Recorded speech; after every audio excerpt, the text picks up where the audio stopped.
الحمد لله رب العالمين الرحمن الرحيم مالك يوم الدين إياك نعبد وإياك نستعين اهدنا الصراط المستقيم صراط الذين أنعمت عليهم غير المغضوب عليهم ولا الضالين آمين والصلاة والسلام على سيد الأنبياء والمرسلين أما بعد فأعوذ بالله من الشيطان اللعين الرجيم بسم الله الرحمن الرحيم نويت سنة الاعتكاف لله تعالى. بہت ہی میرے پیارے میرے بھائیوں میرے بزرگوں نوجوان ساتھیوں پیارے بچوں السلام علیکم ورحمۃ اللہ وبرکاتہ. یہ مسجد ہے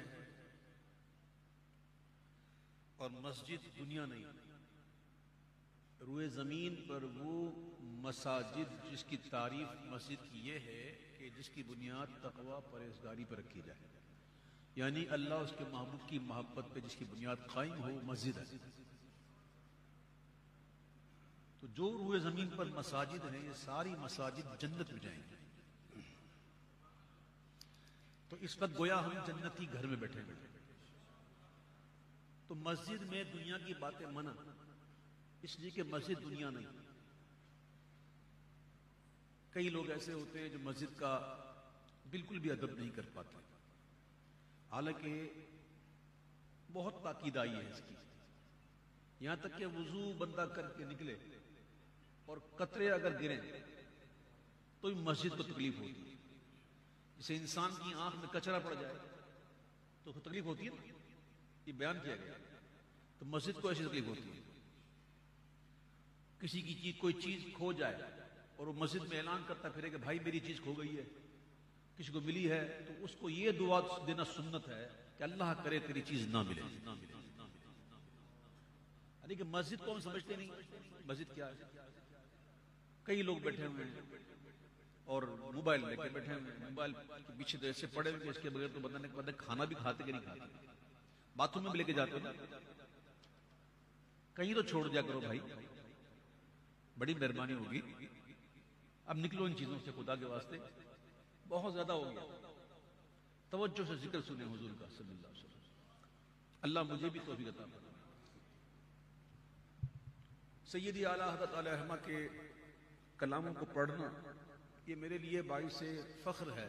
یہ میں سمجھتا ہوں کہ مجھ پر اللہ کا کرم ہے، ورنہ میری کوئی طاقت تھوڑی ہے. تو یہ اللہ نے کرم نوازی کی ہے اور یہ میرے حصے میں یہ چیز آئی. اللہ کا شکر ادا کرتا ہوں. میرے پسندیدہ کلاموں میں سے یہ کلام اعلیٰ حضرت کلام ہے. پسندیدہ کلام، پسند سے بھی کوئی بڑھ کے کوئی چیز ہے نا اگر، تو میرے لیے وہ اعلیٰ حضرت. کیونکہ اعلیٰ حضرت کے کلام میں جو چیزیں ہیں نا وہ اور کسی کے کلام میں نہیں ملتی. حضرت علامہ ابو داؤد صادق صاحب رحمۃ اللہ علیہ فرمایا کرتے تھے کہ اعلیٰ حضرت نے قرآن و حدیث کو فتاوی رضیم شریف رکھ دیا ہے. فتاوی رشید جو ہے قرآن و حدیث کو اس میں رکھ دیا، فتاوی رضیہ شریف، اور فتاوی رضیہ شریف کو ہدایت بخشش میں رکھ دیا. اگر بندہ غور کرے نا اس میں بڑے، بندہ اگر اسی کو سمجھ لے نا تو بہت کچھ حاصل ہو جاتا ہے. یقین کہہ رہا ہوں یہ بات. تو بہت توجہ سنیے گا، انشاءاللہ لطف آئے گا انشاءاللہ. بڑی محبت سے پڑھیے صلی اللہ علیہ یا رسول اللہ وسلم علیہ یا حبیب اللہ صلی اللہ علیہ یا رسول اللہ وسلم علیہ یا حبیب اللہ صلی اللہ علیہ یا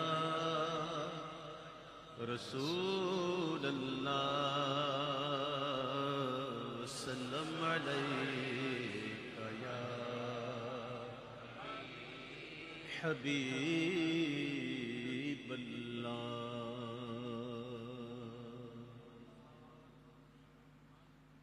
کعبے کے بدر الدجا تم پہ کروڑوں درود. حضور کے آنے سے پہلے کعبے کی حالت کیا تھی؟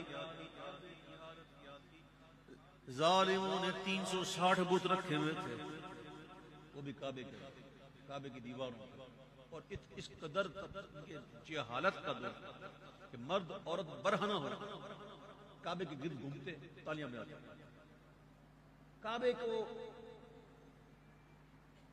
جو مقام حضور نے دیا، تو اعلیٰ حضرت کہتے ہیں کہ کعبے کے بدر الدجا ہیں، بدر الدجا. اور حضور کے تشریف لانے سے پہلے مدینہ منورہ کیا تھا؟ بیماریوں کا گڑھ. لیکن جب حضور آئے تو کہنا یہ رسل نہیں، اب یہ طابہ ہے. تو حضور کے قدم نے اسے طیبہ کر دیا، طیبہ کر دیا، پاک کر دیا.